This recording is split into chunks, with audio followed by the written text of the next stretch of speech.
Siyer okurken dikkatinizi çeker. Allah Resulüne yönelik, müminlere yönelik bir yıldırma olayı vardır ve Hazreti Hamza avdan gelmiştir. Ne avından gelmiştir? Aslan avı.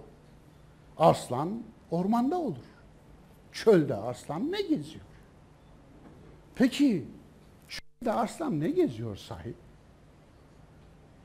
Yani oralar çöl. Gerçekten de çöl. Kelimenin tam anlamıyla çöl. Çöl dedikse her yeri çöl değil. Yani hacılara gitmesi yasak. Ama inanır mısınız? Kabe'ye arabayla 1 saatlik mesafede bu manzara desem.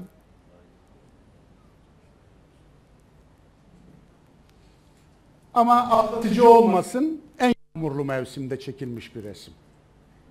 Evet. Burası 1700 küsür rakımlı Taif Dağı tepesi. Evet. Dolayısıyla Taif'in ormanlarını görüyorsunuz değil mi? İşte Hazreti Hamza'nın aslan avı yaptığı yerler. Onun için bölgede siyer okurken, hatta Kur'an okurken, Kur'an'da rastladığınız meyveler, ya bunlar bölgede biliniyor mu falan diyorsanız eğer, evet biliniyordu. Taif'in bugün şehir arması nedir bilen var mı? Nar. Evet. Koca bir nar şeyi vardır şehrin girişinde. Çünkü narlarıyla ünlüdür. Aslında üzümüyle ünlüdür. Taif, evet, Taif bağları çok meşhurdur. Üzümü çok meşhurdur. Ebu Leheb'in Taif'te şaraplık üzüm ektiği bir yığın büyük büyük arazileri vardı. İthalat ve ihracatçıydı Ebu Leheb. Dolayısıyla Ebu Leheb'in derdini anlamak için coğrafyayı yine bilmek gerekiyor. Neden tebbet yeda Ebi Leheb ve tebbe ma agna anhu maluhu ve ma keseb. Malı ve kazancı, yani iki eli neymiş Ebu Leheb'in? Biri malıymış, biri kazancıymış. Yani malı ve kazancı kurusun. Niye?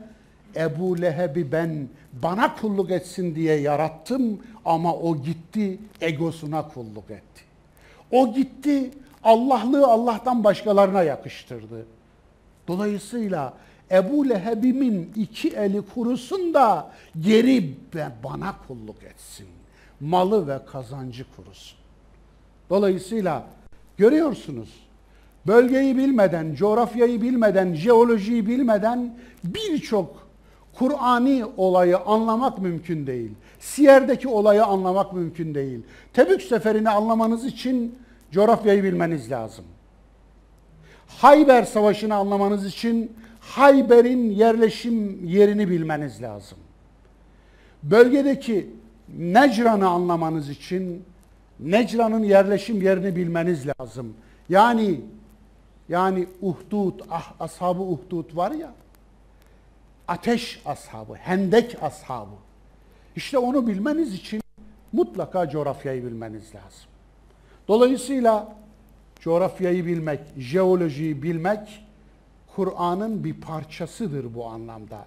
Kur'an'ı anlamanın ve çölü bilmek, bedeviyi bilmek.